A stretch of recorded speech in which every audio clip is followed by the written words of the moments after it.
Bonjour et bienvenue dans ce nouveau chapitre de la formation Informatica Power Center, version 10.2, niveau 1 ou niveau débutant. Comme vous le savez, aujourd'hui, disposer d'une vision globale et instantanée de la performance des activités de l'entreprise est devenu un impératif dans un contexte aussi concurrentiel que instable. Mais la richesse et la variété des données dont le traitement est nécessaire pour atteindre cet objectif rendent cet exercice particulièrement délicat et complexe. À moins de disposer d'outils adéquats, avec Power Center par exemple, Informatica propose une solution qui permet d'intégrer puis de restituer instantanément les données issues de différents systèmes professionnels d'information.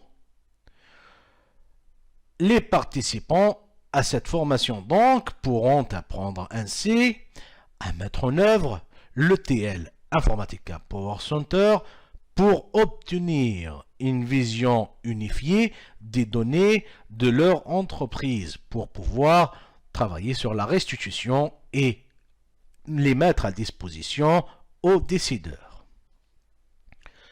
L'objectif donc de cette formation est de vous rendre en mesure de décrire l'architecture Power Center Informatica 10.2 qui est beaucoup plus évoluée par rapport aux anciennes versions de la 8, la 9 et de comprendre comment développer les mappings et les workflows en utilisant les bonnes pratiques de la méthode Vélocité.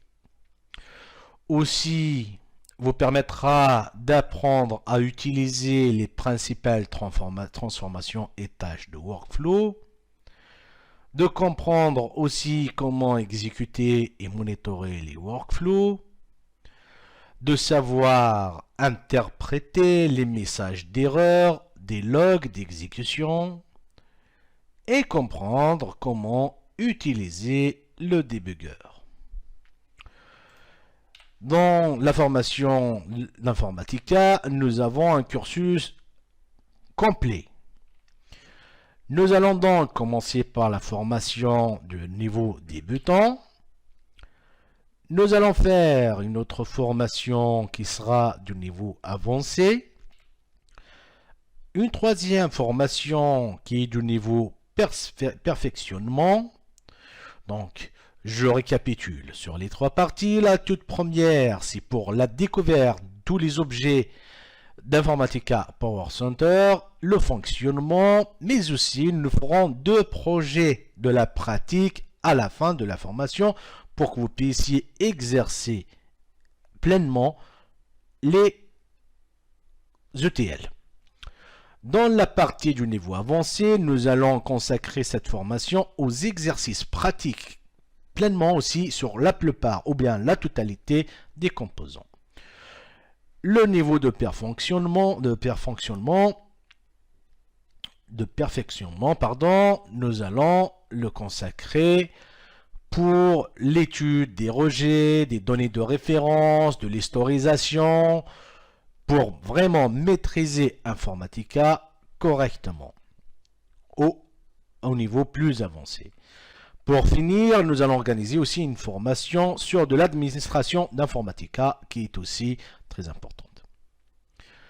Nous allons donc commencer par cette formation du débutant et je vous présente le plan de la formation. Nous allons commencer par ces introductions qu'on est en train de faire. Puis nous allons faire une introduction aux ETL pour que vous puissiez découvrir qu'est-ce que la BI ou bien qu'est-ce que les ETL. Nous allons aussi appréhender les différents modules de l'outil, notamment le designer, le workflow manager, le workflow monitor et le workflow repository. 3. Nous allons aussi découvrir la console d'administration avec laquelle nous allons créer un utilisateur pour la formation. 4. Le repository manager qui va nous permettre aussi de créer les répertoires ou les folders de travail. 5. Le designer. Le designer, c'est l'outil qui nous permet de développer et de créer la plupart des objets Informatica Power Center. Le workflow manager. C'est l'outil nous permettant de créer les sessions, les workflows, le paramétrage, la planification de nos jobs ou de nos traitements pour l'alimentation. Nous allons aussi découvrir le Workflow Monitor qui nous permet de visualiser ou de suivre l'exécution de nos traitements, mais aussi de pouvoir analyser et débugger si besoin nos traitements lorsqu'ils tombent en erreur. Nous allons aussi travailler sur la création et la mise en œuvre des composants. C'est le chapitre le plus long dans cette formation car nous allons étudier tous les composants étape par étape, ainsi que leur fonctionnement et leur mise en œuvre dans les mappings, mais aussi leur paramétrage, évidemment. Pour finir cette première partie de la formation, nous allons clore par deux projets. Le projet numéro 1 qui sera à étudier et à mettre en œuvre ensemble à la fin de la formation pour créer un mapping et un workflow. En gros, c'est un projet de A à Z avec l'ETL. Un deuxième projet aussi qui vous permettrait de perfectionner un petit peu la pratique ou bien de vous familiariser au mieux avec les outils d'Informatica Power Center. Et pour finir cette formation, nous allons faire une conclusion avec tout ce que vous avez pu apprendre tout au long de cette formation. Bien évidemment, pour entamer cette formation, il vous faut le minimum de connaissances requises. Et ces connaissances requises, nous pouvons aborder les notions de base de données relationnelles. Le SGBD, Système de gestion de base de données relationnelles. Et dans cette partie des bases de données, vous avez la notion des schémas. Donc, dans la notion des schémas, vous devriez le comprendre. C'est quoi un user, un schéma, et ainsi de suite.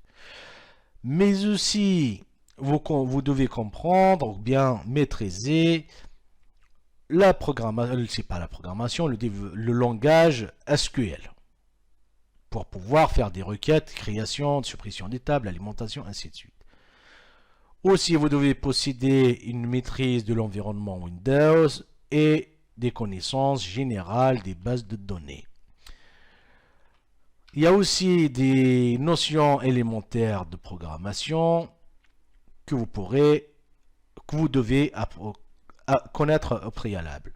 C'est une notion de test conditionnel par exemple, le typage de variables, connaissance de la logique booléenne comme le AND, le OR, bien des calculs d'agrégats, des jointures, ainsi de suite. Le public concerné par cette formation. Bien évidemment, cette formation est ouverte à tous. Car dans le monde qu'on vit aujourd'hui, nous voyons des étudiants qui viennent de différents secteurs d'études, comme de l'économie, de la biologie, de partout, et ils se reconvertissent en informatique, car c'est un secteur vecteur qui est en plein développement et en pleine croissance, donc il y a du travail dans ce domaine. Donc le public concerné, on peut dire que c'est pour les développeurs BI ou bien d'informatique décisionnelle par exemple, pour les intégrateurs aussi, pour les chefs de projet, ou pour les consultants, mais aussi pour les administrateurs. Car toutes ces personnes-là sont en lien direct avec les ETL. Comme les développeurs, c'est eux qui mettent à disposition des traitements. Les intégrateurs, c'est eux aussi qui font des tests sur les développeurs. Les chefs de projet, et peuvent intervenir pour aider leurs développeurs, ou bien au moins comprendre le besoin du métier. Car c'est les métiers qui demandent « je veux ça, je veux ça, je veux ça ». Donc le chef de projet doit avoir une maîtrise sur les outils d'ETL pour pouvoir répondre aux besoins, mais aussi pouvoir proposer des solutions. Ainsi que pour les consultants aussi, doivent avoir une maîtrise sur l'ETL pour pouvoir apporter leur expertise ou bien leur connaissance au métier. Les deux administrateurs aussi peuvent être concernés par cette partie de formation. Voilà donc en ce qui concerne l'introduction ou bien la présentation de notre formation Informatica Power Center niveau débutant. Je vous dis donc merci d'avoir suivi cette introduction et je vous donne rendez-vous au prochain chapitre. Merci et au revoir.